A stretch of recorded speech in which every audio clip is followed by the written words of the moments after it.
Olá e bem-vindos. Hoje temos em mãos uma análise fascinante, um, um diálogo entre um especialista humano, o Edson Zogby, e uma inteligência artificial. Exato. A missão deles, e a nossa aqui, é perceber o que a IA e a blockchain estão realmente a fazer no mundo.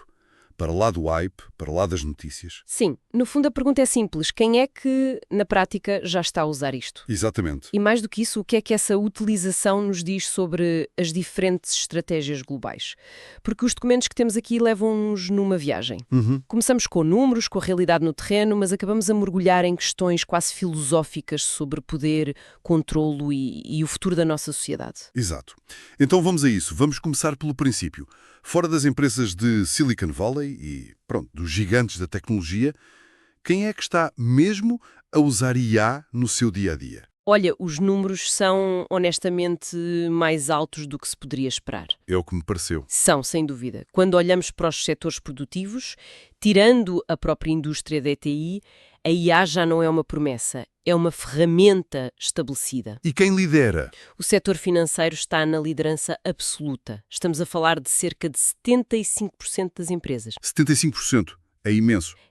Já usam IA para tudo, desde análise de risco, detecção de fraudes, otimização de investimentos. E logo a seguir veio os mídia e as telecomunicações, com 68%. Isso faz sentido. É a IA que decide o próximo vídeo que nos aparece, ou o anúncio que vemos. Certo. Mas o que me surpreendeu foi ver a indústria, a manufatura pesada com 65% e a saúde com 60%. Precisamente. Na indústria estamos a falar de manutenção preditiva. A IA a prever quando uma máquina vai avariar. Exatamente, o que poupa milhões. E na saúde, a aplicação em diagnóstico por imagem já está a revolucionar a forma como se detectam doenças. Pois, o que estes números mostram, no fundo, é que a conversa sobre se a IA será adotada já acabou. A questão agora é como e a que velocidade. Ok, então a adoção é massiva. Mas toda esta inteligência precisa de uma força bruta computacional para funcionar. Claro. E isso leva-nos a uma geografia do poder, onde é que estão os motores desta revolução. A distribuição não é nada uniforme, pois não? Longe disso, é completamente assimétrica. A América do Norte, impulsionada pelos Estados Unidos, domina com cerca de 35% a 40% da adoção global. O esperado, talvez. Sim, eles têm o investimento, a infraestrutura e um ecossistema de inovação muito maduro, especialmente em finanças e saúde. A Europa vem logo a seguir, com 25% a 30%, mas com um foco diferente. Mais industrial, imagino. A Alemanha, por exemplo. Exatamente. O motor da Europa é a automação industrial e o setor da energia. Certo. Depois temos a região da Ásia-Pacífico, com 20% a 25%, onde a China e o Japão lideram na manufatura avançada e na logística. E o resto do mundo? O resto do mundo, América Latina, África, Médio Oriente, representa uma fatia muito pequena, entre 2% a 8%. A adoção acontece em nichos, como o agronegócio no Brasil, mas a falta de infraestrutura limita muito a expansão. E, falando da China, a análise que temos à frente levanta uma bandeira vermelha muito importante sobre a fiabilidade dos dados. Sim. Basicamente, pergunta, podemos acreditar nos números oficiais que vêm de lá? É uma questão crucial quando se lida com dados globais. E a análise aqui é pragmática. Os números do governo chinês devem ser vistos com uma dose saudável de ceticismo. 5. Quer dizer, os números podem estar a ser ajustados para projetar uma imagem de sucesso tecnológico. Avassalador. Então, como é que se dá a volta a isso? Ficamos às cegas? Não necessariamente. E o fascinante é que podemos cruzar dados. Em vez de olhar apenas para os relatórios oficiais, a análise sugere olhar para indicadores indiretos. Que são mais difíceis de manipular. Muito mais. Por exemplo, o número de artigos científicos sobre IA publicados por investigadores chineses, o volume de registro de patentes e, talvez o mais importante, o fluxo de capital de risco para startups de IA. E esses indicadores? Todos estes indicadores corroboram a tendência geral. A China é uma superpotência em IA, mesmo que o número exato de uma estatística governamental seja questionável. Ok, faz todo o sentido, mas agora vamos a um ponto que me pareceu a primeira grande revelação desta análise. Quando se fala de poder computacional, a conversa é quase sempre dominada pela mineração de criptomoedas. Sempre. Mas aqui a abordagem foi diferente. Foi. E essa mudança de perspectiva é tudo. Foi pedido à IA que classificasse os 30 países com maior capacidade computacional, mas com uma regra fundamental: excluir o poder usado para minerar criptos. Certo. O foco era apenas em supercomputadores para investigação, centros de dados para IA, infraestrutura científica. E a imagem que emerge é completamente diferente. E é aqui que a análise se torna mesmo interessante. Porque, a partir dessa lista limpa, o estudo divide esse poder computacional em 3 categorias. Exatamente. A primeira é o processamento geral, que é tudo isto do que falamos: IA, ciência, indústria. A segunda é a blockchain, usada para o fim mais conhecido, mineração de criptomoedas. Uhum. Mas é a terceira categoria que abre a porta a uma nova compreensão: blockchain para outras aplicações. Aplicações que não têm nada a ver com especulação financeira. Espera um pouco. Para quem nos ouve, e para mim também, blockchain é criptomoeda, na cabeça da maioria das pessoas. Pois é. Que incentivo tem um governo ou uma grande empresa para investir milhões numa tecnologia tão complexa se não for para especular? O que é que eles ganham com isso na prática? Essa é a pergunta de $1 milhão. E a resposta está nos exemplos. Quando falamos de blockchain para outras aplicações, estamos a falar de coisas incrivelmente práticas. Como, por exemplo? Por exemplo, contratos inteligentes em seguros. Imagina que o teu voo atrasa mais de 2 horas. Em vez de preencheres formulários e esperar semanas por uma indenização. O pesadelo habitual. Exato. Um sistema automático baseado em blockchain verifica os dados públicos do voo e transfere o dinheiro para a tua conta instantaneamente. A confiança não está na companhia, está no código, que é transparente e imutável. Ok, esse exemplo é muito claro. Menos burocracia, mais eficiência. Outro exemplo: gestão de cadeias de fornecimento. Um supermercado quer garantir que o salmão que vende como biológico e de origem sustentável o é realmente. Certo. Com a blockchain, cada passo da viagem do salmão, desde o pescador até à prateleira, é registado num livro-razão digital que não pode ser adulterado. O consumidor pode ler um QR Code e ver a história toda. É um nível de transparência que hoje não existe. E o que a análise descobriu é que há países a investir massivamente nisto, certo? Precisamente. Países como a Alemanha, França e o Reino Unido destacam-se de forma notável. Estão a investir muito mais neste tipo de aplicações do que em infraestrutura para criptomoedas. E isso revela uma mentalidade. Uma aposta estratégica na utilidade e na transparência da tecnologia em vez da sua faceta puramente especulativa. O que nos leva à grande tese desta análise. Se a blockchain, na sua essência, é sobre transparência, então a resistência a ela também diz muito. A análise fala num receio da transparência. Exatamente. A essência da blockchain, descentralização, rastreabilidade, imutabilidade, é uma ameaça existencial para qualquer sistema que dependa da opacidade para funcionar. Seja um regime político ou uma empresa. Seja um regime político autoritário que controla a informação ou uma estrutura corporativa onde a falta de transparência permite ineficiências ou até corrupção.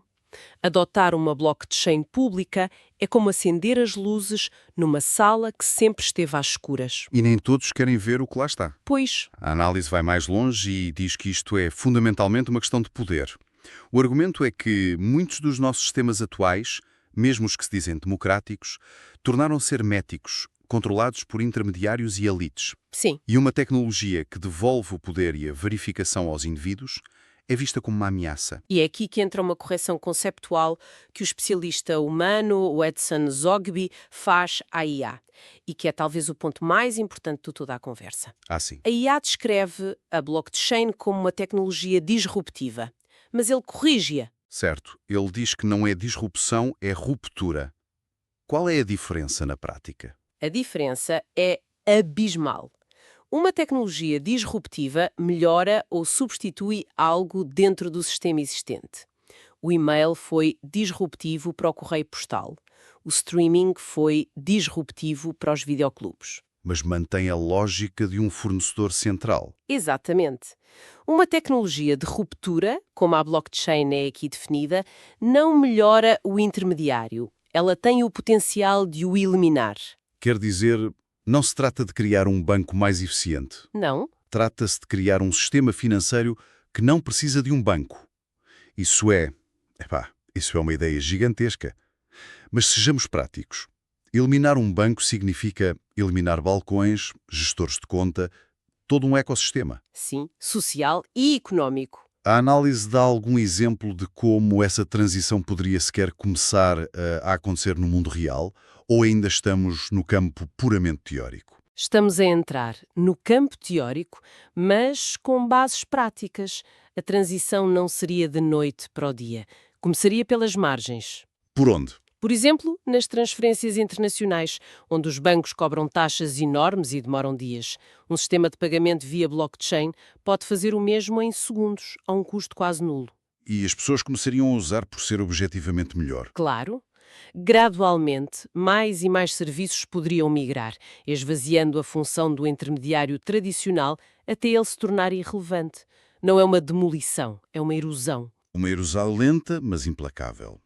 Mas a análise também aponta para o maior travão a esta ruptura. Nós, a nossa psicologia. Exato.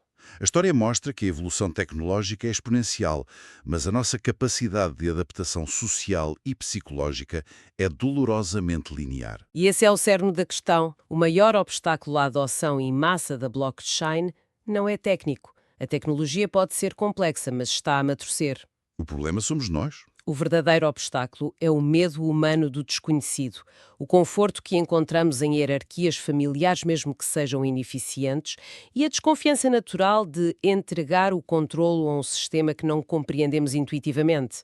Então, se o problema somos nós, como é que o resolvemos? E é aqui que a conversa original dá um salto, quase para a ficção científica, Sim, por ponto que a solução para a barreira humana é a inteligência artificial. parece um paradoxo, mas a lógica é interessante. A IA, por definição, não tem os nossos bugs psicológicos, não tem medo do novo, não tem apego a tradições, não tem interesses próprios ou preconceitos. É puramente racional. Poderia, teoricamente, gerir e otimizar sistemas complexos baseados em blockchain de forma puramente racional e eficiente, contornando a nossa resistência cultural à mudança. A IA seria o catalisador que acelera a adoção da blockchain. Essa ideia de a IA gerir tudo é fascinante e ao mesmo tempo um pouco assustadora, não?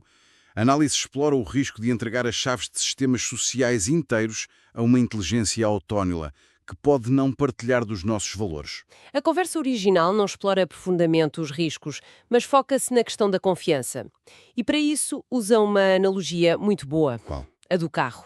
A vasta maioria de nós conduz um carro todos os dias e confia a sua vida a ele, sem ter a mínima ideia de como funciona um motor de combustão interna ou um sistema de travões ABS. É verdade, eu não sei o que se passa debaixo do capô, só sei que quando viro o volante o carro vira. Exatamente. A nossa confiança não vem da compreensão técnica, vem da fiabilidade e de uma interface simples. O volante, os pedais. A ideia é que o mesmo acontecerá com estes sistemas complexos. A confiança virá do seu funcionamento consistente e de interfaces que nos permitam interagir com eles de forma intuitiva. Toda a complexidade da blockchain e da IA ficará debaixo do capô. Mas há uma diferença fundamental, e a análise toca nesse ponto no final. Sim, Nós controlamos o carro. O condutor é a autoridade final.